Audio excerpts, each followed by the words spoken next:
Você já ouviu falar sobre a pecuária colonial? Tenho certeza que você já ouviu, mas você não sabe de tudo que eu vou te falar nesse vídeo, então eu peço que, por favor, fica comigo até o final desse vídeo, mas antes você já sabe, né? Produção! Roda a vinheta, produção!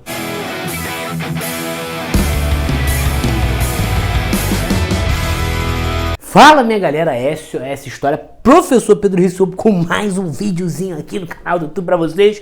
Segunda-feira, dia de vídeo, day of video. E você já sabe, né? Antes de mais nada, se inscreve aí no canal, ativa o sininho para você sempre estar recebendo os vídeos novos aí, você está sendo atualizado. Curte esse vídeo porque também não vai te custar nada, é totalmente gratuito. E se você não está no nosso canal Telegram, entra aqui, ó, está na descrição do vídeo, entra lá no nosso canal que tem muito material gratuito por lá. Beleza, galera? Se você quiser tirar print desse quadro, eu vou me abaixar aqui, mas segunda-feira eu venho naquele climinha. Um pagode. Produção, um pagode. Produção, um pagodinho hoje, pra gente embrasar segunda-feira. Então vem no pagode. Me liga, me manda um telegrama de amor.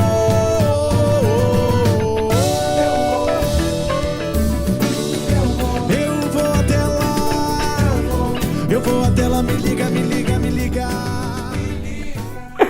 Galera, falando sobre a pecuária no período colonial. A pecuária no período colonial, você precisa entender que ela se inicia com o governo de Tomé de Souza. Então a gente pode datar aqui o ano de 1549 como o ano que marca o início da pecuária colonial. Junto com o primeiro governador geral, em 1549, vai ser trazido a pecuária, o gado, para quê? Para que esse gado pudesse incentivar o desenvolvimento da cana-de-açúcar que já estava sendo plantado desde a chegada de Martim Afonso de Souza, que foi inclusive o nosso último vídeo do canal, né? O nosso último vídeo do canal foi sobre isso. Então, a pecuária, ela tem inicialmente um desenvolvimento que acontece pelo litoral, o litoral da região Nordeste.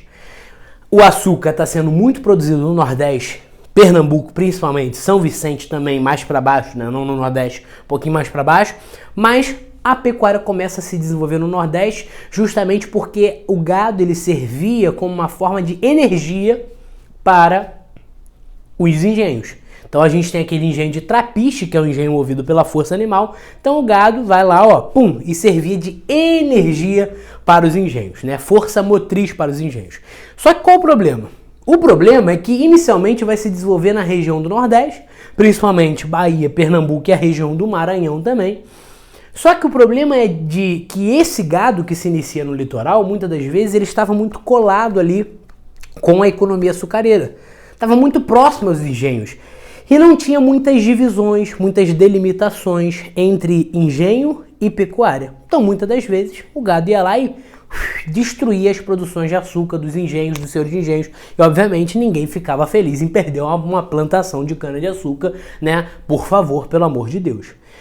O que começa a acontecer é que o açúcar ele começa a crescer, a ganhar projeção e começa a ocupar o litoral também. Começa a ficar cada vez mais próximo à pecuária. Até que, no século XVIII, em 1701, vai acontecer a criação da Carta Régia de 1701. O que seria essa Carta Régia de 1701? Essa Carta Régia ela proibia a produção de gado de pecuária pelo litoral. O gado ele tinha que estar em outro lugar mais para o interior.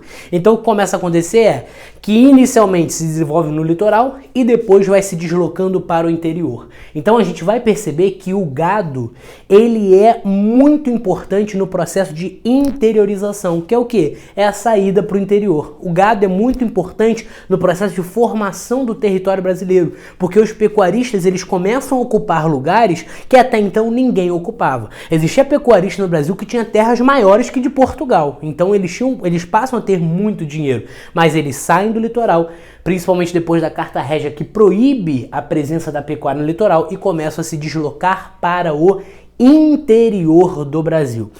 E no Nordeste eles vão do Rio São Francisco até o Piauí. Inclusive o Rio São Francisco ele era muito utilizado para né, para que os bois, as vacas pudessem beber ali a água do rio e tudo mais, então eles utilizavam muito a pecuária no Rio São Francisco até o Piauí. Só que começa a acontecer um processo de chegada dos jesuítas com Manuel da Nóbrega, né, liderando ali os primeiros jesuítas, depois José de Anchieta, e por aí vão vir vários jesuítas para catequizar esses indígenas. E os jesuítas, eles vão fazer um tipo de missão, as chamadas missões jesuíticas. Essas missões jesuíticas, elas formam as aldeias jesuíticas, e eles são também muito importantes na formação do território brasileiro, porque as aldeias jesuíticas, elas vão se espalhando principalmente para a região sul do Brasil. Eles se espalham também para a região amazônica, né, extração das drogas do sertão, como a gente já falou aqui, mas também para as regiões da parte sul. Se você já estudou, você lembra daqueles 7 povos das missões, que vai causar aquele grande reboliço lá das guerras guaraníticas? Então, aquilo está na região sul, está na região, principalmente na região ali do Rio Grande do Sul. Essas missões jesuíticas que se deslocam para o sul começam a necessitar de um abastecimento. E esse abastecimento, principalmente ali no século XVI ainda, vai ser feito pela pecuária. Então a pecuária começa a se deslocar para o sul, principalmente para abastecer a região com alimento, com o que for, né, o que precisasse. Só que você tem que entender o seguinte, você precisa entender que essa pecuária, ela abastece a região ali das missões jesuíticas, só que durante as invasões holandesas, os holandeses controlam o tráfico de escravos. A gente já falou num vídeo aqui do canal também que durante esse período a ação dos bandeirantes ela se intensifica. Por quê? Para substituir a carência da mão de obra escrava africana, os bandeirantes começam a ser financiados para ir para o interior para buscar por indígenas. E muitos desses indígenas estavam nas missões jesuíticas, nessas aldeias. E aí o que vai acontecer? A gente tem grandes conflitos entre jesuítas versus os bandeirantes. E esses jesuítas, obviamente, são auxiliados pelos indígenas. E daí? E daí que aquela pecuária que estava sendo controlada ali na região sul começa a se dispersar e começa a formar uma espécie de gado selvagem, que é o quê? É aquele gado sem pasto, né? Aquele gado sem restrição que fica circulando livremente, que vai ser ocasionado por conta desses conflitos. O período da União Ibérica passa, os holandeses são expulsos, retomam o tráfico de escravos, vai reduzir aqueles conflitos e uma necessidade da busca por indígenas. Começa a se formar no sul as chamadas estâncias. E as estâncias, elas possuem um grande apoio da coroa portuguesa. Por quê? Porque apesar das estâncias que obtinham ali a partir das estâncias a produção de couro, de alimento e tudo mais, apesar de tudo isso, as estâncias elas vão se estabelecer na região sul. E você sabe que a região sul, ela sempre foi um alvo de muito interesse, de muita disputa entre Portugal e Espanha. Lembra lá da colônia de Sacramento, que vai ser também fundada nesse processo de expansão territorial causada pela pecuária, né? Várias regiões, a Laguna de Santa Catarina, todas essas regiões são resultado da expansão territorial causada pela pecuária. Beleza? Então, vem aqui comigo, não se perde. As estâncias, elas recebem o apoio da coroa porque elas permanecem no território da região sul do Brasil, que é importante para Portugal manter alguém ali presente, marcando presença naquele território. E aí o que acontece? Outra coisa também é que a pecuária ela vai ser muito importante no abastecimento da região mineradora. Ali no século XVIII, quando a região mineradora explode, a pecuária vai ser chave, vai ser peça-chave porque abastece a região principalmente com a carne seca.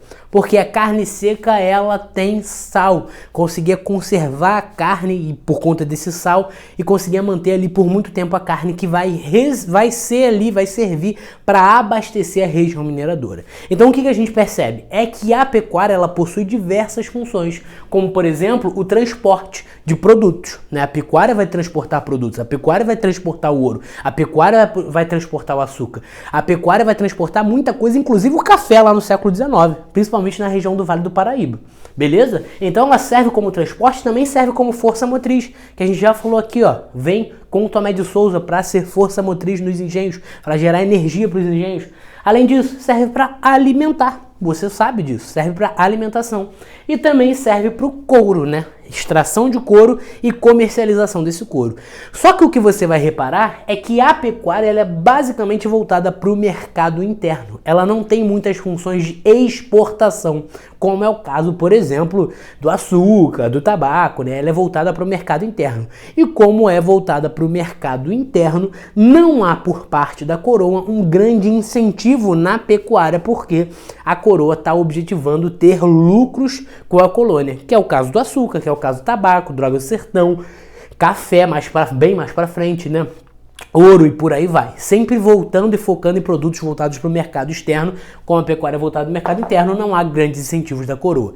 Beleza, minha galera? Se você curtiu esse vídeo, ó, se inscreve aqui no canal, ativa a sinoca para você ficar ligado todas as vezes que entrar vídeo novo para você. Curte esse vídeo porque não te custa nada e vamos pra cima. Começou a semana, hein? Começou a semana, eu tô embrasado no samba. Eu tô embrasado no samba. Eu tô embrasado no samba. Samba, samba.